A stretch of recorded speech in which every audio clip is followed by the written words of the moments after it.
Thanks everybody so much for being here today. I'm here. We've got Chad Warmington he's president and CEO of the State Chamber. Thanks so much for being here, Chad. Sharpest dressed man in Oklahoma there. We have Secretary of Education Ryan Walters with us, and Steve Harp, our State Chief Operating Officer.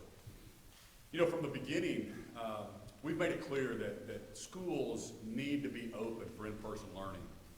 Oklahoma students deserve that option, being in person, in class, with their teachers. You know, I want to publicly thank the schools, the teachers, for doing their part, for doing everything they can to provide in-person learning for kids across the state. Most schools in Oklahoma are currently open, and I've heard from concerned Oklahomans who recognize that the past few weeks have really created some new challenges. Many schools don't have the staff or the substitutes to actually fill every single classroom. Students, you know, they deserve and they need that right for in-person education. The state has a responsibility to ensure that those students do have that right, and that remains intact, that they have in-person learning options. We know how damaging it can be for kids, for their academic performance. We've seen that over the last couple of years, for the mental health of young people when schools are closed down for an extended period of time. That's why today I'm announcing an executive order to help all of our schools across the state.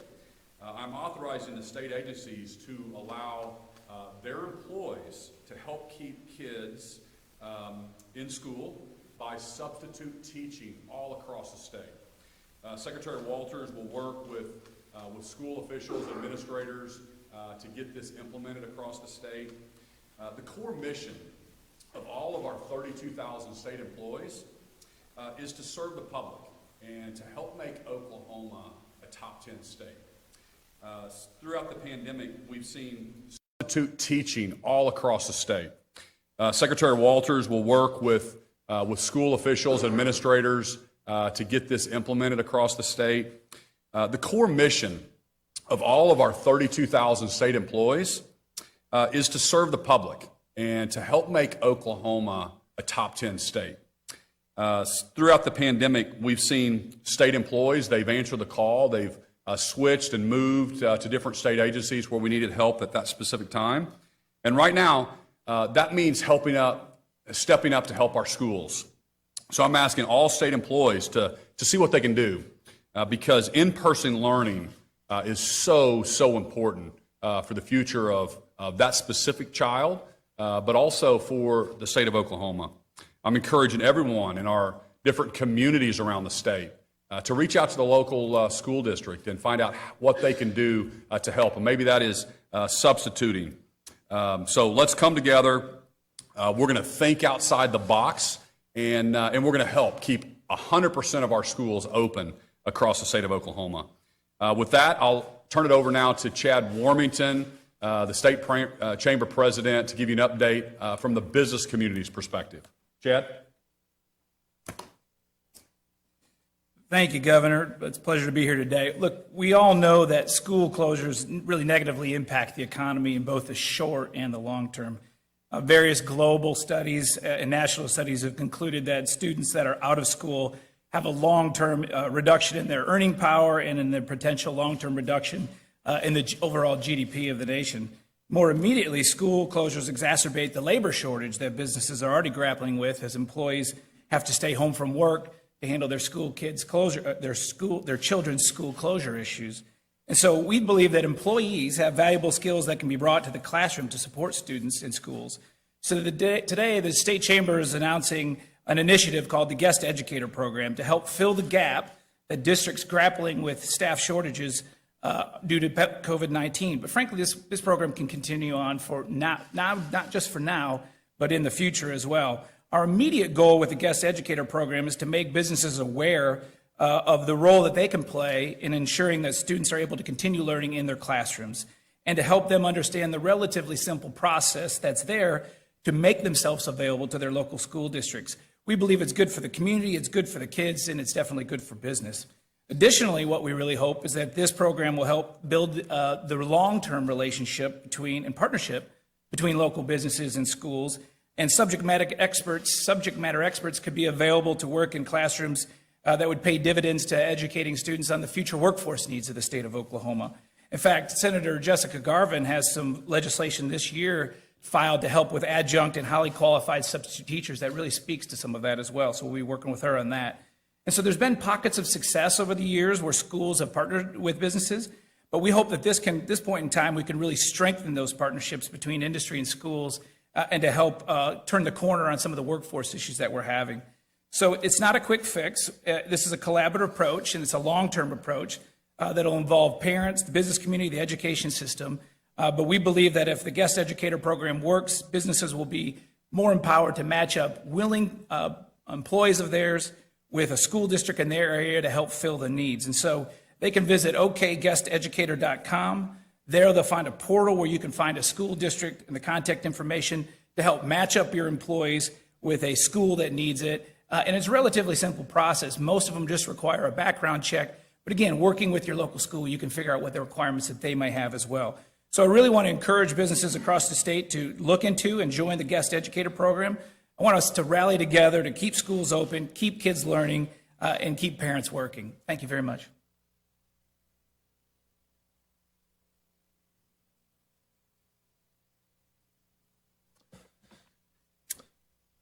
From the day that the governor appointed me as Secretary of Education in the middle of the pandemic, I began hearing from parents all across the state and students that were asking for in-person learning. They wanted that option for their kids. And so from the very beginning, the governor and I have always talked about what can we do that's in the best interest of Oklahoma students.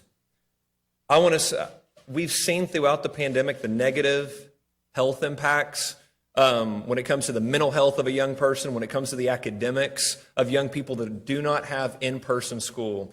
So we have been working to keep schools open from day one so that our students have that option. I want to, again, like the governor, publicly thank our teachers who have been stretched so thin, doing all they can to keep our schools open for our young people. And I want to thank so many administrators around the state who have explored all options to keep schools open. Thank you for what you're doing for our young people. Thank you for what you're doing for your communities. I asked last week that all administrators and communities do all they can to keep schools open. I met with school teachers last week. I met with school leaders, and what they kept bringing up was the need for substitute teachers, that teachers need help to cover their classes so that teachers can continue teaching.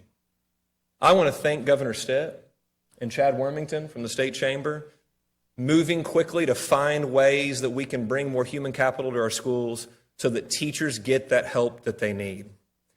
I want to continue to ask communities and administrators to do all they can to assist our teachers so that parents can know Oklahoma schools are going to stay open and your children will be able to continue in-person learning. With that, I'm going to turn it over to the COO, Steve Hart. Good afternoon. My comments will be brief. The state of Oklahoma has been through this before, at least in terms of operations. During the early days of COVID, we mobilized several hundred employees to serve at different locations. So, for example, State Department of Health, we had employees also at OESC during our crisis with unemployment. We've had a great turnout from our employees in terms of their ability to rally around these causes, and we think we're going to do the same thing here. So very fortunate today that we have the state in such a great location and in a situation as the governor's put us operationally. So now that we feel like we can come up with some labor to offset some of these needs in the schools with substitute teachers. We're imploring that all directors in state agencies as well as employees will now know that they can sign up, and we'll be working that process internally through OMES. But we're looking forward to getting more community activity through our employees into the schools to help offset this problem. So with that, I'll turn it back over to the governor. Thank you, Steve. Thank you, Secretary. Thanks, Chad. And again, just to echo, I thank the schools, the teachers for doing everything they can to provide that in-person learning for students that's we know is so critical. And again, just encourage all Oklahomans across the state of Oklahoma to do what they can to maybe help substitute. If you've never substituted before, to volunteer in your school district, and let's get through this together. If it's just for a few days, we know we can make a big difference, and that's why we were thinking outside the box here to roll this out for our state employees. So thanks again for being here today, and we'll open it up for a few questions for myself and the team that's here. Governor, how quickly will this happen, and have any state agencies signed up already? Well, the executive order is being done today, and Secretary Walters, you may take that. How quickly will they get out? Yeah, this will be as soon as possible. We'll have the executive order out today, and we'll be moving to get employees volunteered up, ready to go. So, what's our timeline? Just no school fees now? Yeah, tomorrow. We expect state employees to be mobilized tomorrow and be reaching out for the school districts. That's our intent. And then, Chad, with the business community, you're rolling out today, and you're expecting businesses around the state to start volunteering. COVID-19 is the cause of these staff shortages. Why did none of these solutions attempt to slow the spread of COVID? Well, we've got record cases right now in the state of Oklahoma. The Omicron is sweeping across the state of Oklahoma. It's sweeping across the United States. This is actually our third surge, and it's the highest peak we've had, just like every single other state. So regardless of policy and what any state has done, every state has seen COVID positives go up. The good news with Omicron is it doesn't seem to be as dangerous as far as going to the hospital. Our hospital numbers are not as high as they were back in January. I just got off a phone call with an update from our health department, and 40 to 45% of our hospitalizations with COVID are there with COVID, not because of COVID. So in other words, because Omicron is so infectious, everybody that goes to the hospital, whether it's for a broken leg or any other issue, they're being tested, and up to 45% of those are testing positive, but they're there actually in the hospital for a certain thing. I actually went with our team last week, and we were touring the strategic stockpile just to make sure we had all the supplies, all the everything that our hospitals would need to fight this, and we've got a great supply. They were showing me all of the supplies there to support the hospital. So we're continuing to do that, and I'm just encouraging Oklahomans to be safe, take care of their health. This affects people differently. Some people can get very sick with it, but this is something that's going through the whole state. The good news that they just shared with me from the Department of Health was there are 4 or 5 states around us that are starting to see their numbers come back down. Maine, where Omicron started, are seeing the dramatically come down, way below the peaks of the first 2.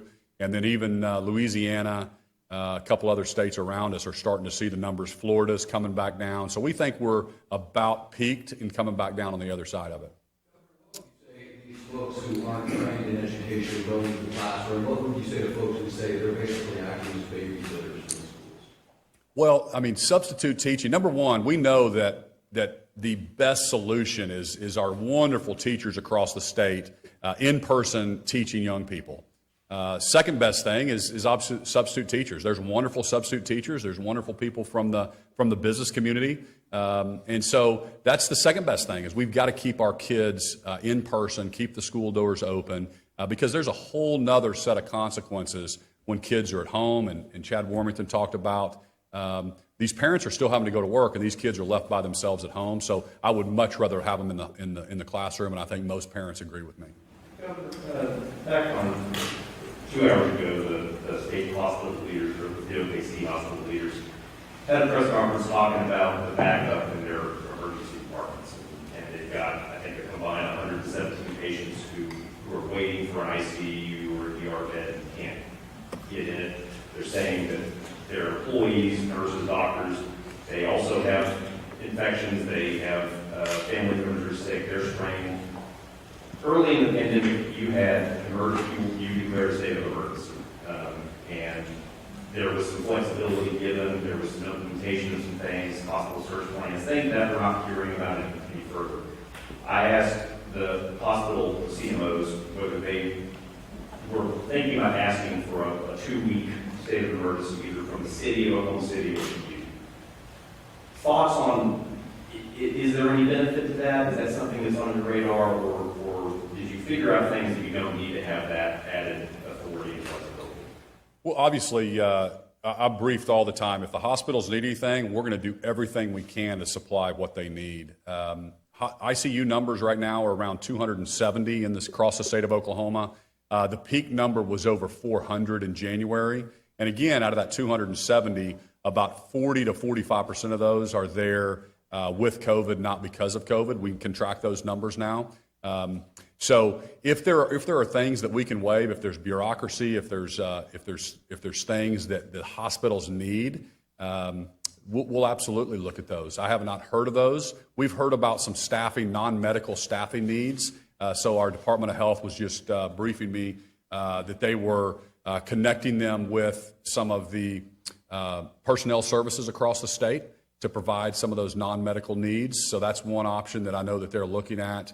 The backup option ultimately would be bringing in the National Guard to help with the hospitals. I don't think we're at that point yet. Again, those numbers are not where they were even back in January.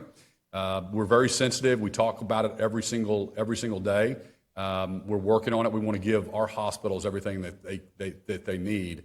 But the big picture that everybody needs to understand and think about is every single state, regardless of their policies, is having a third spike that's considerably bigger than the first two. Omicron is a new variant. We have 3 million vaccinations administered in the state of Oklahoma right now, about 2.9 million exactly. And 75% of the people in the hospital are unvaccinated. We're still encouraging that. We're transparent with all of our data. But we're also seeing now 43% of the new positive cases are from vaccinated individuals. But we think that's also attributing and keeping people out of the hospital, and plus the fact that Omicron doesn't seem to be as dangerous as Delta and the original coronavirus, which is really, really good news for us. Sorry.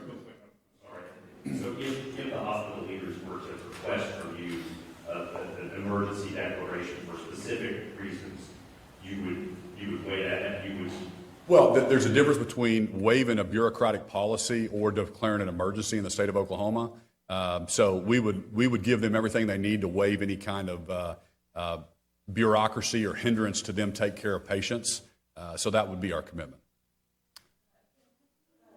Consulted with or talked with school administrators on how to manage how they're going to work, having a bunch of strange people in and out of their schools. It's a specialized skill to manage a bunch of children in a classroom. Is there any kind of training to help people come in from off the street? Yeah, I mean, our Secretary of Education is a public school teacher, and he actually just substituted. Why don't you give her an update on how that all works? Yes, I've been on the phone and met with administrators for the past week. They're all very excited to have the opportunity to have personnel come into their school. To your point, most schools have some sort of onboarding and help folks that are coming in from off the street to come sub. And again, we have to have a background check, and we're working to make sure that is as speed line as possible so that they can get inside the schools. And the second part is the school helping onboard these volunteers as they come in. And most schools do a great job of providing supports. And again, these aren't people that are coming in to be a full replacement for a teacher. These are people that are coming in volunteering to help monitor classes, help continue with a lesson plan that a teacher's provided for them. So again, they'll be able to step in with assistance from the schools and be able to continue that learning process. Of education that I also talk about. We see stories on a regular basis of people who pass background checks and be employed at schools who are prosecuted for having sexual misconduct or sexual relationships with students. So as you talk about bringing people in, state employees who may never interact with a child or a teenager, people from the private sector who may not have gone through that, is there any consideration or guidance or training or additional emphasis on what not to do when a 15-year-old walks up to you and puts their hand on your shoulder in a way that's awkward? So you absolutely have to take that very seriously of any kind of misconduct inside of school. Obviously, that is the top concern of our student safety inside the school. These background checks that are done are not only just the typical background check, they also have the fingerprint background check as well, which that allows the school to maintain any type of understanding of if there was to be a run-in with law enforcement anytime when this individual is in and working with the school. And the second part is, yes, sir, I think that this is what schools, as somebody comes on board, there's clear expectations of what's expected from a sub and how they behave. This executive order, how will it impact staffing shortages that are already happening in other state agencies? So right now, at least with the top 10 agencies that support most of the government's functions and budget, we're not seeing that. We're not seeing massive shortages. We've had Omicron come through. We've had some timeliness in terms of, whether we were at full capacity or not, but for the most part we are. And that's what's making this available to us now. So the state of Oklahoma, at least for those agencies that support the majority of our citizens, isn't suffering from a crisis of not having workers. According to their own personal skill, or they might be paid, what is some would be paid? Yeah, they'll be paid. So the governor's made it available for them to go off and do the job, but they're not going to be taking sub pay. They'll be paid by the state just as they normally would. So that's funds that the schools should be able to use to pay other substitutes or other resources that they need as they need.